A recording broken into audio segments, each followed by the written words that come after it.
Estamos atravessando um dos maiores momentos de transição de nossa era. O isolamento está mudando a maneira como experimentamos a vida cotidiana e a paternidade. As crianças sofrem especialmente com as restrições, e seus pais e mães também.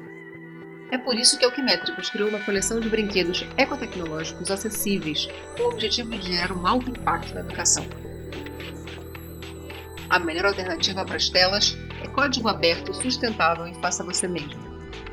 Acreditamos que recursos educacionais divertidos e inovadores devem ser disponibilizados para todos. Somos um coletivo internacional de educadores, makers e artistas visuais que criaram um método barato, limpo e enxuto para projetar e produzir brinquedos engenhosos.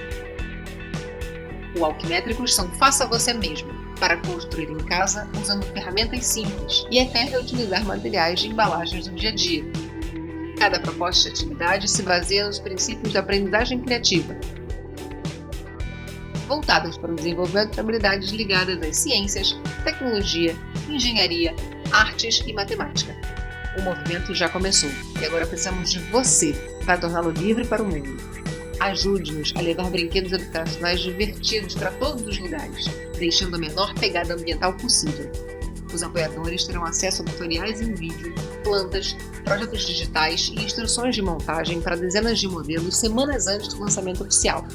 Terão também acesso a um canal dedicado, repleto de insights, making-offs, workshops ao vivo, suporte personalizado, contato direto com os criadores, presentes especiais e muitas outras surpresas. Acreditamos que os brinquedos devem ser gratuitos para as crianças e para o planeta. É por isso que, para cada colaborador que nos apoia, iremos disponibilizar para uma instituição educacional brasileira ou iniciativa social de uma comunidade de baixa renda toda a gama de nossos recursos educacionais abertos, para que todos possamos ser parte da mesma comunidade, aprendendo e nos divertindo. Todo o nosso conteúdo será lançado livremente algumas semanas após o término da campanha, usando o modelo de licenciamento Creative Commons. Nossa viagem já começou! Você vem com a gente?